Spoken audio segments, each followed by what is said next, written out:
You ever notice how your life is basically one big collection of tiny decisions?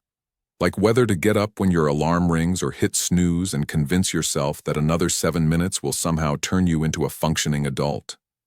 Or whether to smile at your neighbor or just avoid eye contact and pretend you did not see them like a ninja in pajamas? Here is the wild part. Those tiny, boring, everyday acts, the ones that seem about as exciting as watching paint dry, are actually shaping your destiny. No, really. They are like invisible little Lego bricks, and every day you are building your entire future, one awkward handshake and questionable snack choice at a time. And no one knew this better than Confucius. Yes, that Confucius, the ancient Chinese philosopher with the long beard, wise quotes, and an uncanny ability to make you feel both inspired and slightly guilty in the same sentence.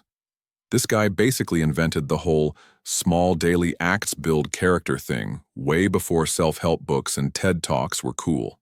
He was the original life coach, except he did not charge $499 for a weekend workshop in Bali.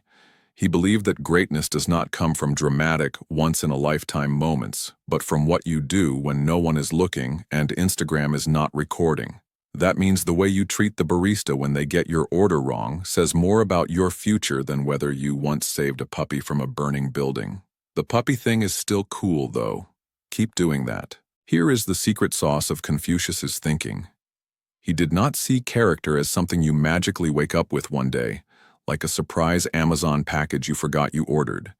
He saw it as something you build bit by bit, through consistent habits that eventually turn you into a walking masterpiece of virtue. Think of it like working out. You do not get abs by going to the gym once and then eating 6 cupcakes to celebrate. You get them by showing up over and over, even on the days you would rather wrestle a raccoon than do squats. And Confucius was all about that repetition. He said, "The man who moves a mountain begins by carrying away small stones." Which is poetic, but also kind of terrifying if you picture yourself literally carrying stones for a lifetime. But metaphorically, it is genius. Your life is the mountain. Your small daily actions are the stones. The more consistent you are in doing the right thing, the more your life takes shape in the direction you actually want. Now, when Confucius said the right thing, he was not talking about just following rules like a robot. He was talking about building moral strength. That means honesty, kindness, humility, and yes, sometimes resisting the urge to tell your friend their haircut looks like a poodle got electrocuted. It is the kind of moral strength that does not bend when things get hard, or when someone offers you a shortcut that smells suspiciously like trouble. And science actually backs him up. Modern psychology calls this the aggregation of marginal gains. Basically, small, 1% improvements, done daily, add up to massive changes over time. That is why brushing your teeth every day works, and brushing them once every 3 months does not, unless your goal is to get on a dental horror documentary. Here is the other thing. Confucius was a big believer in self-awareness. He knew that character building is not just about doing good stuff blindly. It is about paying attention to who you are becoming while you do it. That is why he said, "When we see men of a contrary character, we should turn inwards and examine ourselves." Translation: if you think someone else is being a jerk, check yourself before you wreck yourself. Maybe they are just holding up a mirror to one of your own bad habits. And yes, that includes the way you yell at drivers for not using their turn signals when you occasionally forget yours too. Confucius would want you to own that.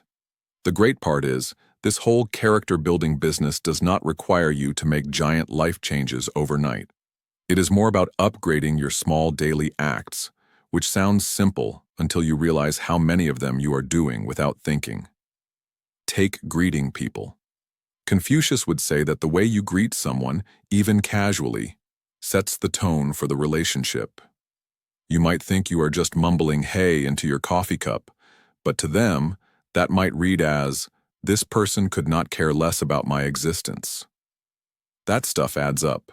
Same with keeping promises. Even the tiny ones, like "I will call you later" or "I will send you that link." Those little kept promises are like deposits in your trust account. Break enough of them, and suddenly no one is investing in you anymore. Here's a fun exercise straight from the Confucius playbook. Pick one thing you want to improve about your character, just one, and focus on doing it every single day.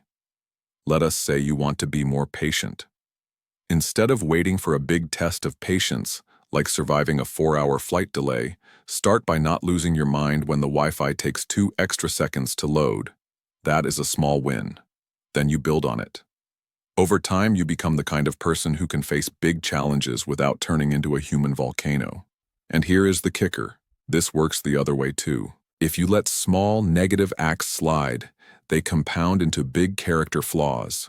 Snap at people often enough and eventually you become that angry person. Cut corners at work and you become the person no one fully trusts. These titles stick harder than gum on a hot pavement. Confucius would tell you that the habits you practice today are basically training wheels for your destiny.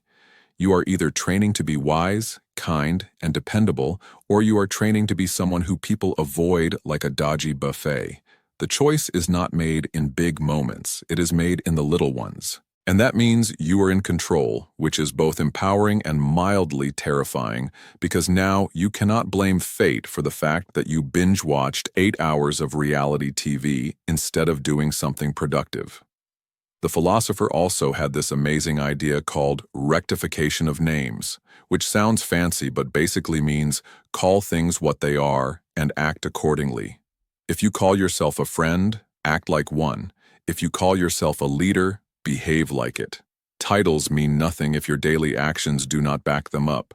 This is why Confucius would probably be allergic to modern-day influencers who preach self-love but are secretly mean to waiters. Now let us talk about one of his most famous lines. It does not matter how slowly you go as long as you do not stop. This is the ancient equivalent of progress is progress. In character building, there is no finish line where someone hands you a medal for being a decent human being. It is an ongoing marathon with a lot of snack breaks along the way. The key is to keep moving forward, even if you are only improving in tiny increments. This is huge because most people quit when they do not see fast results. They meditate twice, do not reach enlightenment, and decide Netflix is a better life path. Confucius would say, "Stick with it, my slow but steady friend." Modern research in habit formation backs this up too. Neuroscientists talk about neuroplasticity, which is just a sciencey way of saying your brain can rewire itself based on what you repeatedly do. So every small positive act is literally sculpting your brain. Think of your neurons like a lawn. The more you walk the same path, the more defined that path becomes. Keep choosing kindness, discipline, and patience, and your brain becomes a beautifully landscaped garden of good character. Keep choosing pettiness, laziness, and TikTok comment wars, and, well, you end up with a patchy, weed-infested mess. One of Confucius's smartest moves was tying character to community. He believed you become who you surround yourself with. Hang around disciplined, kind, hardworking people, and those traits rub off on you like glitter from a party decoration. Hang around lazy, negative, gossip-fueled energy vampires, and congratulations, you just signed up for a lifetime subscription to mediocrity. This is not just philosophy either. Studies show that your habits are contagious. If your friends eat healthy, you are more likely to eat healthy. If your friends exercise, you are more likely to exercise. If your friends binge conspiracy theories at 3 a.m., guess what you are doing next Friday? So, what would a Confucius-approved day look like in 2025? Probably something like this. You get up on time, make your bed, say something kind to a family member, show up to work ready to actually work, keep your promises, take a moment to help someone without posting it for likes, and reflect on one thing you can do better tomorrow. That is it. No dramatic reinvent yourself in 24 hours nonsense. Just stacking good acts until they are so automatic that being a decent human feels easier than being a jerk. And here is the beautiful irony. When you focus on small daily acts instead of obsessing about the future, your future takes care of itself. Destiny, in Confucius's world, is not some mysterious force playing with your life like a puppet master. It is the logical result of the person you become through repeated, intentional action. So the next time you are tempted to dismiss the little things, holding the door for someone, sending that thank you text, finishing the boring but important task, remember, these are not just throwaway moments. They are bricks in the road to your destiny. You are either paving a path toward a life you will be proud of, or toward one that will make future you want to invent time travel for a do-over. And trust me, future you would rather have the road paved nicely. In the end, Confucius's advice is as relevant now as it was 2,500 years ago. Do the small good thing today, and the big good life will follow. No shortcuts, no magic tricks, just consistent, mindful action. That is how you build character that can handle anything life throws at you, from heartbreak to slow Wi-Fi. So, what tiny act are you going to do today that future you will thank you for? Drop it in the comments because your small step might inspire someone else's big leap. And if you enjoyed this ride through ancient wisdom with a side of sarcasm, hit that subscribe button for more fast, funny, and genius-level content from XQ, Quick Funny Explanations, where we make philosophy as addictive as scrolling at 2 a.m., but way better for your brain.